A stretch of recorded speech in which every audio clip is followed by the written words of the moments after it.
morning, afternoon, night. This is We Are Not Prepared, and we are your hosts, Byron and Mark Ivy.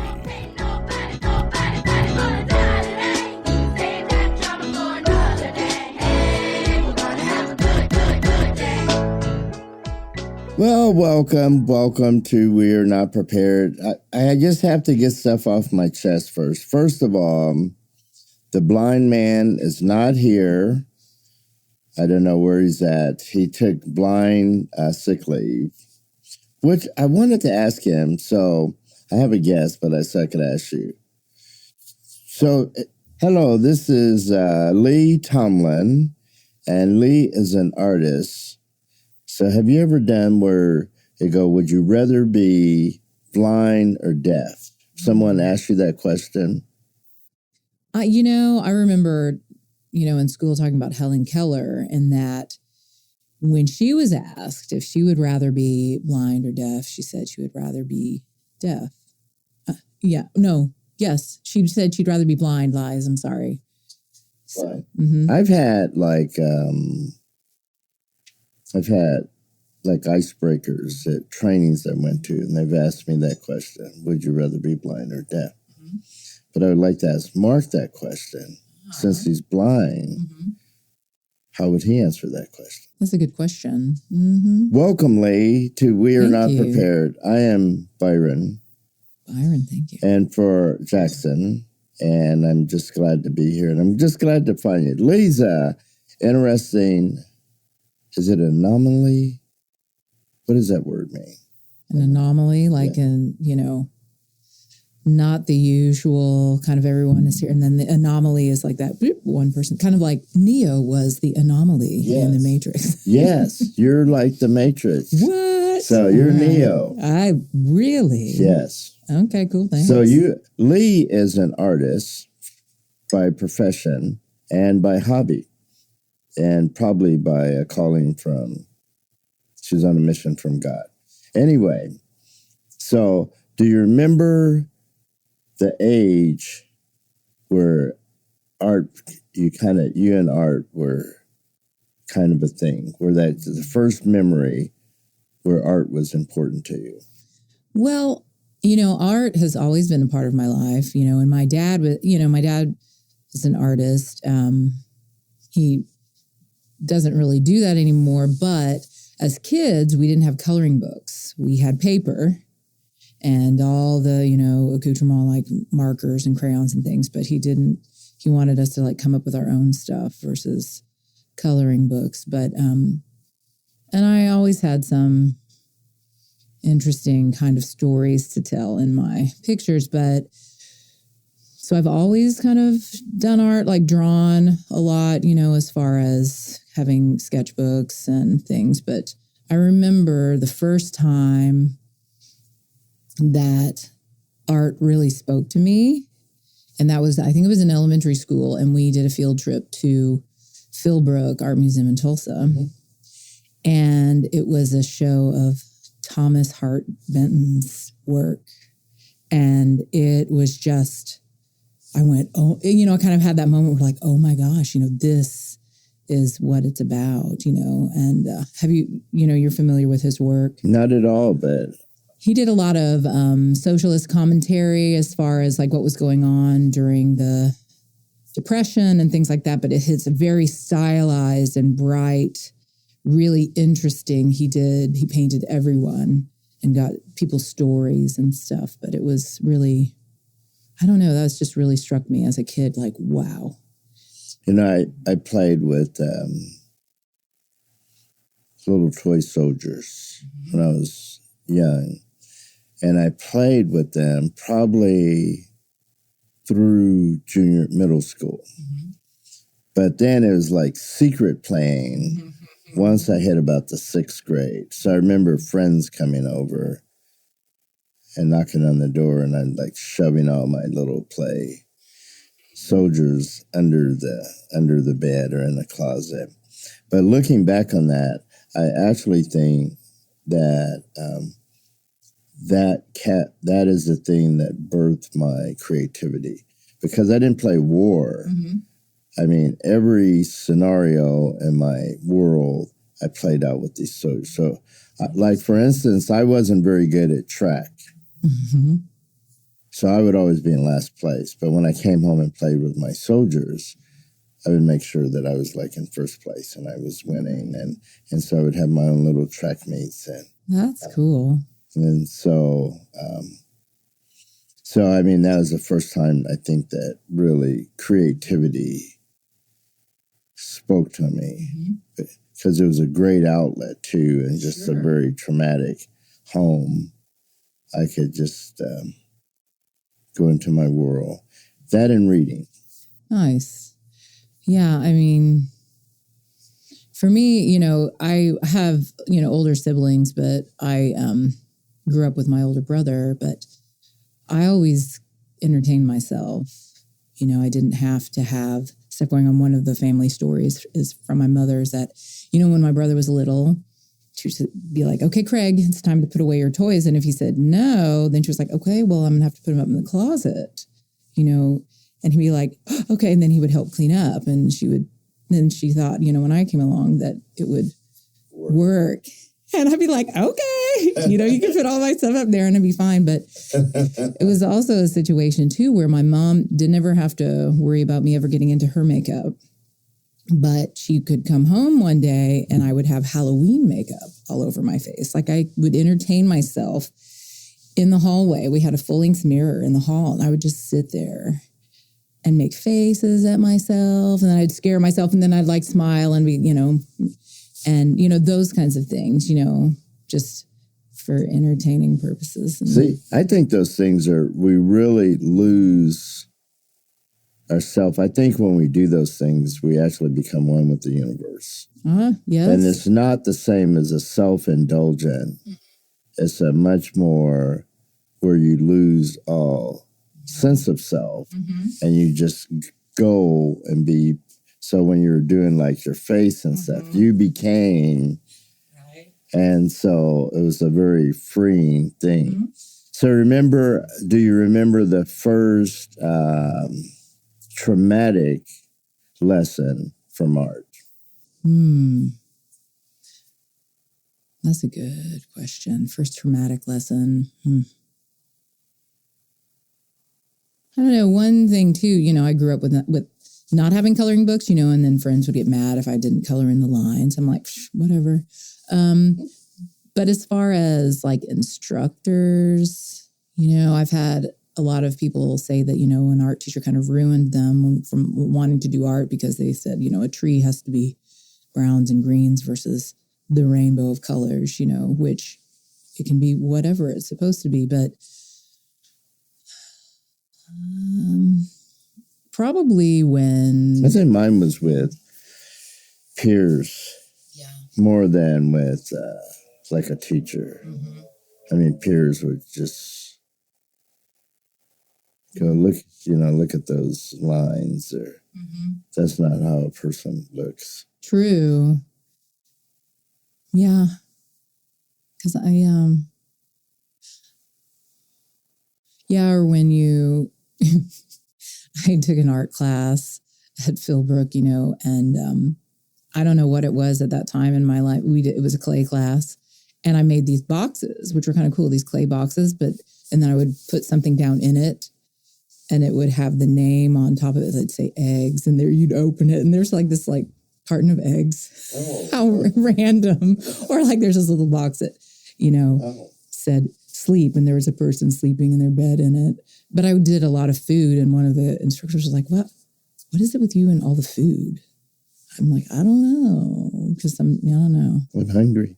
I guess. I have no idea. I'm hungry. I want to eat. Yeah, I'm 8. I don't know.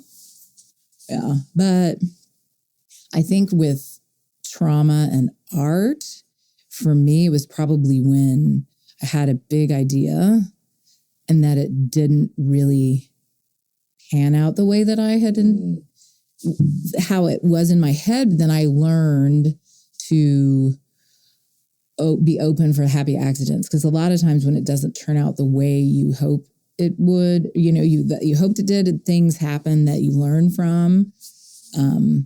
or you just get really sad. And I've had some instances like that where I was like, oh, I took too much clay out of the neck. So then when it was fired, it slumped, and then the composition was off because, the flow wasn't there anymore. But I always think it's so fascinating when, like a country that's under a dictatorship.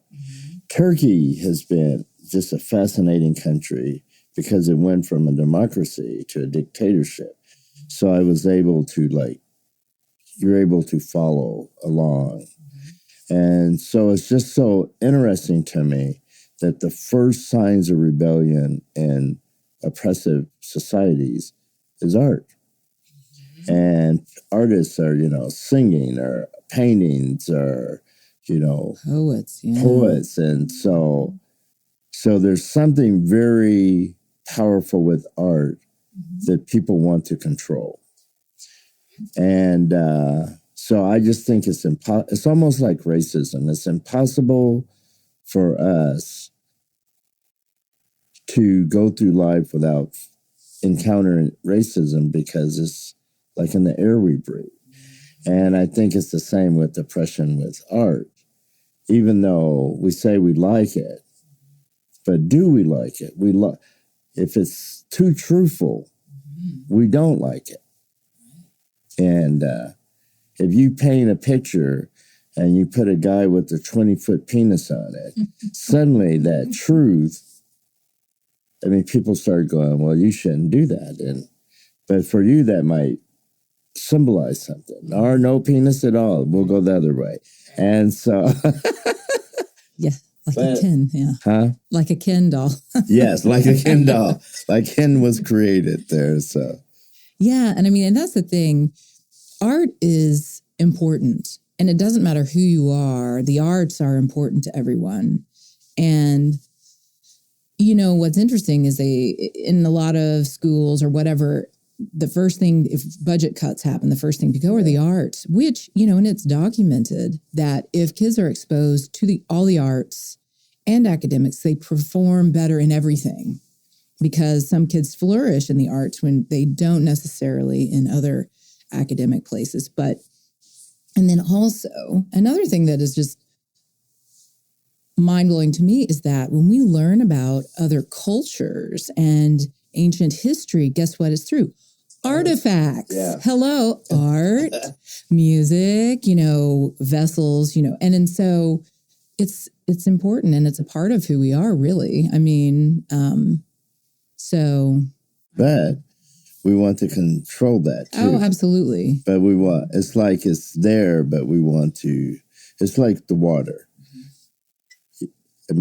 There's water for everyone, but it's much better if I could control that water and sell it to you. And so, but yeah, you're right. Whenever there is any kind of rebellion, they start arresting the artists, like the truth tellers, whether that's in writing or visual arts or music so it is interesting because it is powerful. I love comedy, and not that I'm funny, but what I like about it is because good comedians know how to ride that line between this could really be very funny or I could go to jail for this. And so a good comedian could ride that line and you go, oh, I can't believe it, but it's ha, ha, ha. Right. Where if you go too far, people don't respond to it. And so good comedians know how to find that truth. Like I really interested in Taylor Swift and just her tour. And so I have friends that have teenage daughters who followed her. And a friend of mine, she said, my daughter was having the toughest time during COVID and with depression. And we sent her to counselors and stuff. And she said Taylor Swift was like a lifesaver. And I just have talked to so many young girls what Taylor has learned is to speak a truth that age group girl really hears and resonates with them. And to me, the art of her being able to do that is just fascinating. Absolutely. That she could just ring that song and. Mm-hmm. Yeah, because she's experienced a lot of stuff in her young life. I mean, even starting when she was a teenager. And so to be able to articulate what she's going through and have other people resonate with that's very impressive. Yeah. You do that very well. I've seen you teach, and I've seen Lee. What is your title? A program coordinator, but enrichment programming, whatever you want to say. Okay, she is God to the blind. No, she is. You said whatever I wanted to say. Well, okay, you said that. She is, but she works and she teaches blind. I don't know I guess you work with them on art and enrichment and music. And next time you come, you should bring your bongos and we'll just play a little. Now, Santiago out there, who is not a genius, but close. Actually, he's a musician. Wow. And nice. He actually has, he's like a professional musician. And so that's fantastic. He would rather be doing music than, he likes doing this, but he wants to go out and do an album. Fantastic. And get famous and then leave us all. Hey, sorry, got to spread your wings. But your job, so you go and you teach enrichments to people who are blind and low vision, and anyone else too. Clay, acrylic, drawing. We do a little bit of everything. Try to experiment. Do you do drama? That's on the list. Yes, to do drama and have more music, because my thing is I want to get these programs started and then kind of hand them over to everyone so they can have ownership of them. And that is the possibilities philosophy. Mm-hmm. Love it. We are not here to do, but to teach others to do. Yeah. Which is really fun with funders. Mm-hmm. What do you do? Well, we really don't do it. We get people started and they do it. Mm-hmm. Well, fascinating. It is why I like DJing, actually. Because I think that all we have done is, okay, let me back up, first of all. Just because I'm 71 and I go on these tangents. So I was driving by a gated community and I go, holy moly, people that are in gated communities, they do keep unwanted people out, but they also lock themselves in. So if you want to do something simple like go for a walk you've boxed yourself in.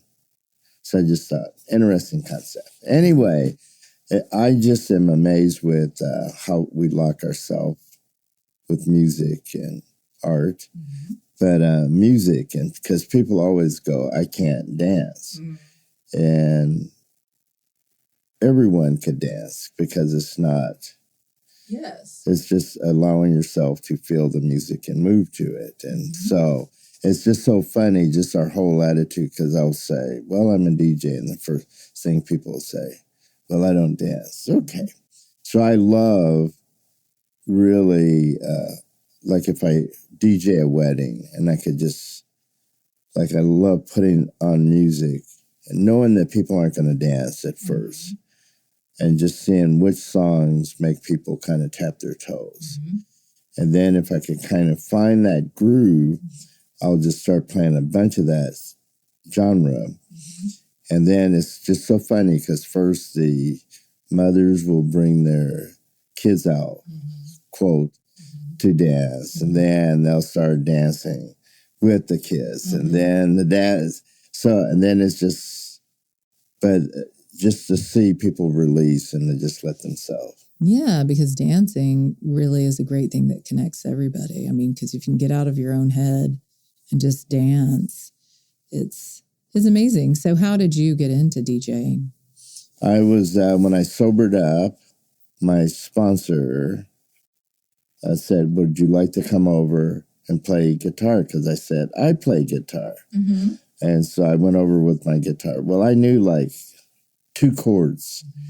And so he starts playing this blues, blah, blah, blah. Nice, yeah. And I couldn't. And he just goes, you suck.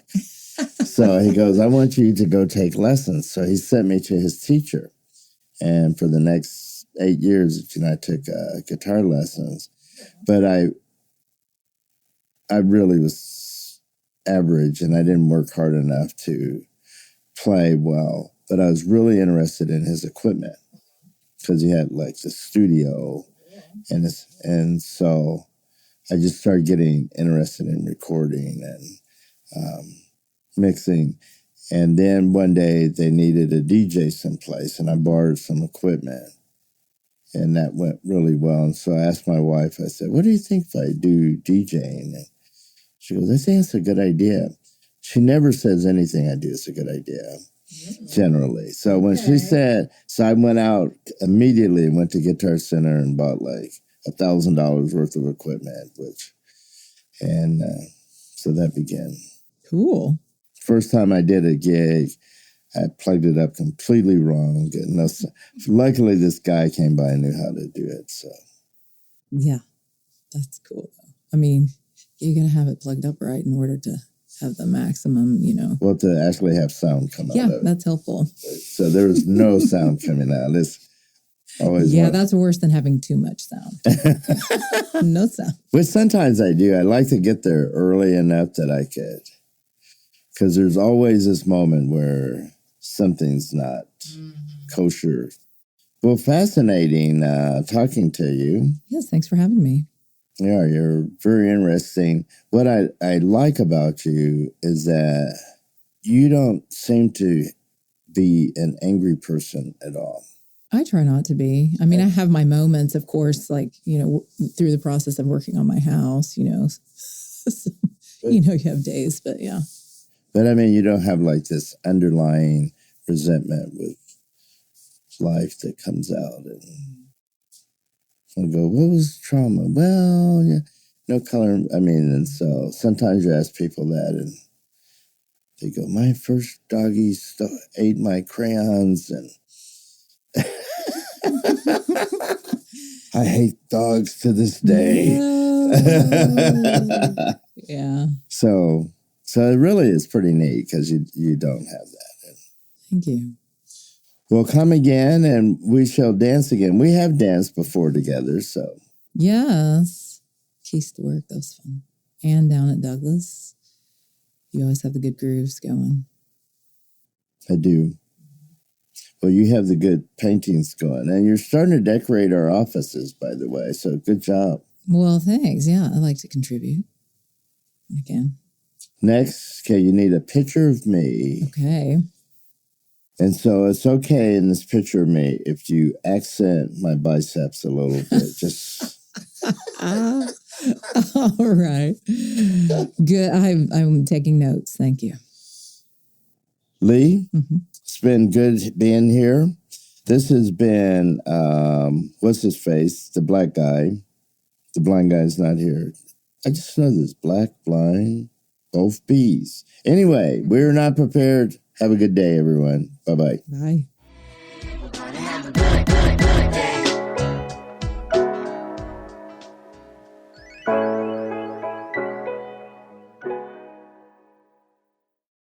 As we wrap up Possibilities, would like to give a special thank you to this episode's sponsor, MidFirst Bank, paving the way for creative expression in our community.